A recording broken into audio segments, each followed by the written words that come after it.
My fiancé forgot to hang up, exposing the devastating truth about our relationship. So, I left him at the altar. I'm 26. I never imagined I'd be running away the night before my own wedding.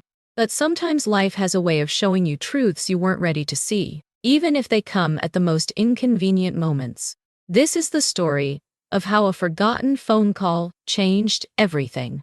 My fiancé, James, and I had been together for 3 years, with twin 1-year-old boys completing our little family. The path to parenthood hadn't been smooth. When I first told James I was pregnant, his reaction was far from what I expected. I still remember that day with painful clarity. "We can't have a baby right now," he'd insisted, pacing our small living room like a caged animal. His face had gone pale, hands running through his hair repeatedly, a nervous habit I'd come to know well. "We're not ready for this. There's so much we haven't done yet. So many plans." I'd stood my ground, one hand protectively over my still flat stomach.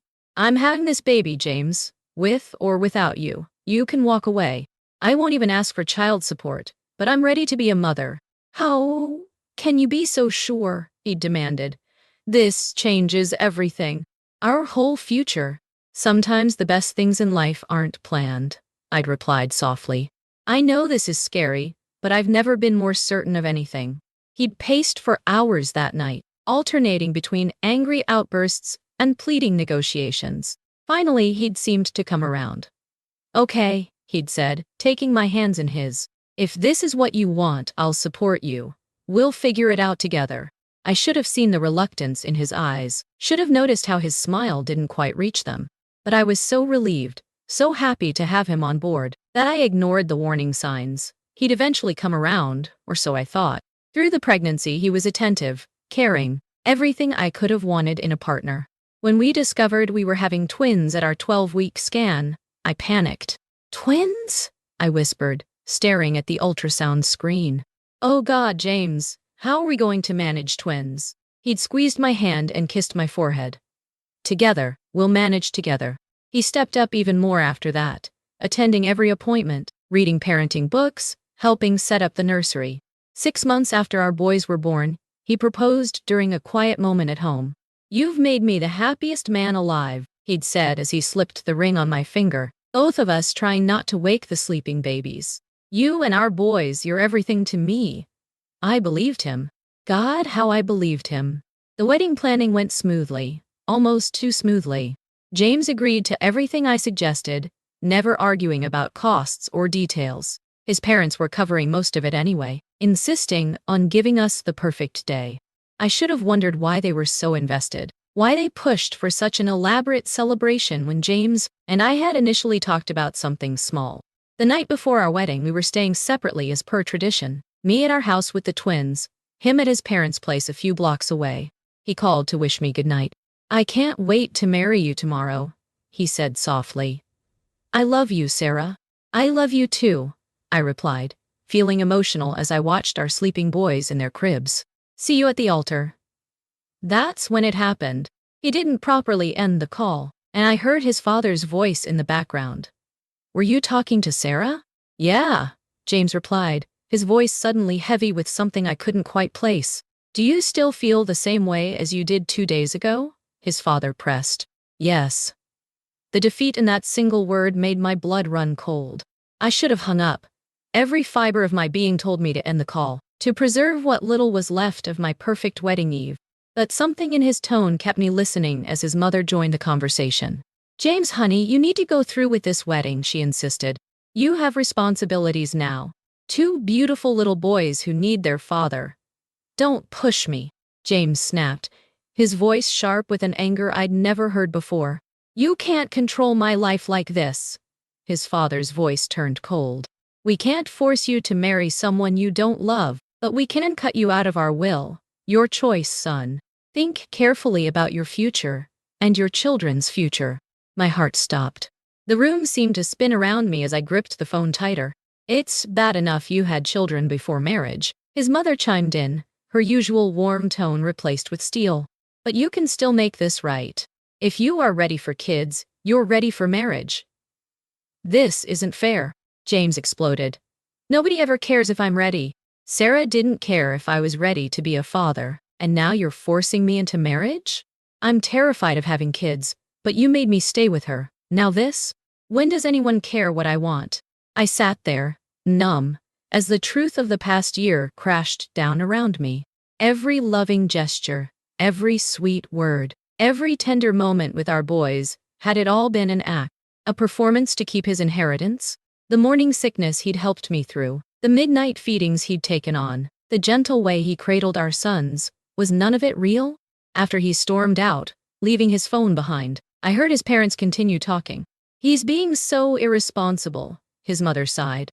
He needs to grow up and accept his obligations. He'll come around, his father replied. He always does when money's involved. I ended the call, my hands shaking so badly, I nearly dropped the phone. For several minutes I just sat there trying to process what I'd heard. Then, something inside me snapped into focus. I knew what I had to do. I packed up the twins with mechanical efficiency, diapers, formula, their favorite blankets and toys. I wrote down the address of a hotel outside town, one I'd noticed on my commute to work. Then I sent a mass text to friends and family. Wedding's off. We'll explain later. Please don't contact James or his family. The drive to the hotel was surreal. The boys slept peacefully in their car seats as I navigated the dark streets, tears streaming down my face. I kept thinking about all the signs I'd missed, all the moments that should have warned me.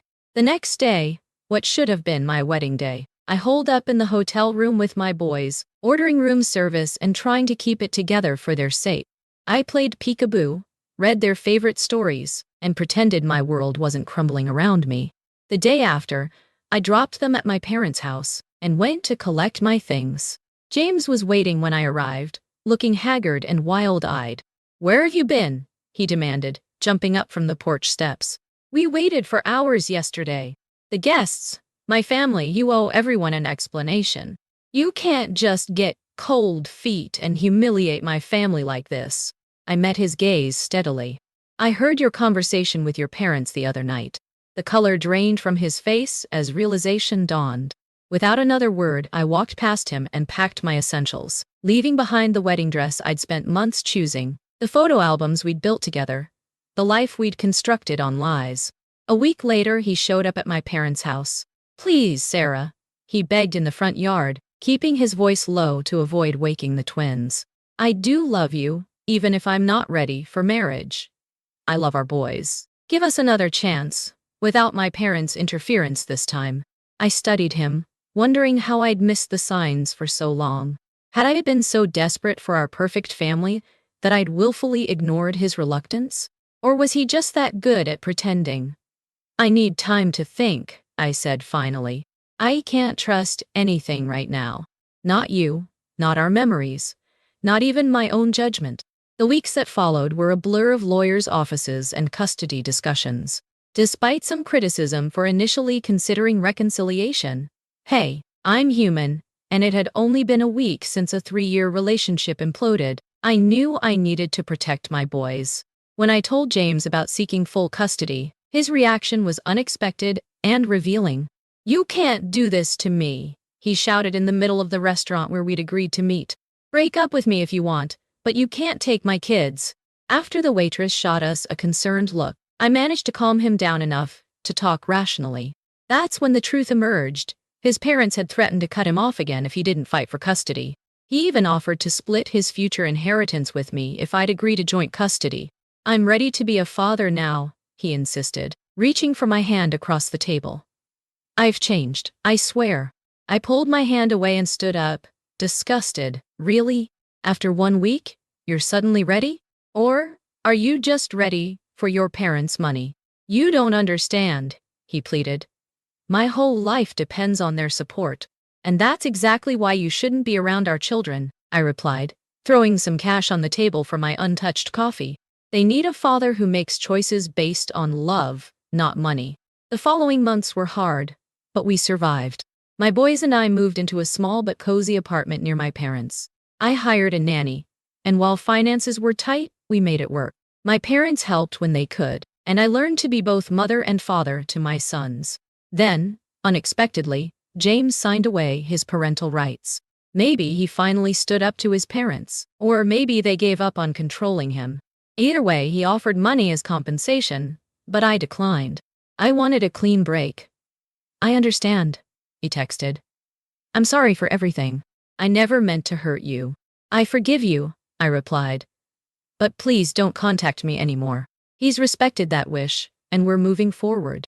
Sometimes the strongest thing you can do is walk away from what you thought you wanted and embrace what you actually need. My focus now is solely on giving my boys the best life possible. No time for anger or regret, just love and growth. Every night, as I tuck my sons into bed, I think about how differently things could have turned out if I hadn't heard that phone call. Would I have discovered the truth eventually? Would I have spent years trying to win the love of a man who was only there for his inheritance? Would my boys have grown up watching their father pretend to want them? Instead, we're building our own life, filled with genuine love and honest emotions. It's not the fairy tale I'd planned, but it's real. The twins are thriving, already showing distinct personalities. Jake with his infectious laugh and Charlie with his thoughtful eyes. They don't need a father who sees them as an obligation. They need what every child needs: unconditional love and authenticity. The story didn't end the way I expected, but maybe it ended the way it needed to. There are still hard days, moments when I miss having a partner to share the joy of our boys' milestones. But then I remember the truth that forgotten phone call revealed, and I know we're better off. Sometimes the end of one story is just the beginning of a better one. And as I watch my boys grow, I'm grateful that our story, while different from what I'd planned, is at least built on truth. Because in the end, that's what love should be: honest, unconditional, and real. No inheritance required,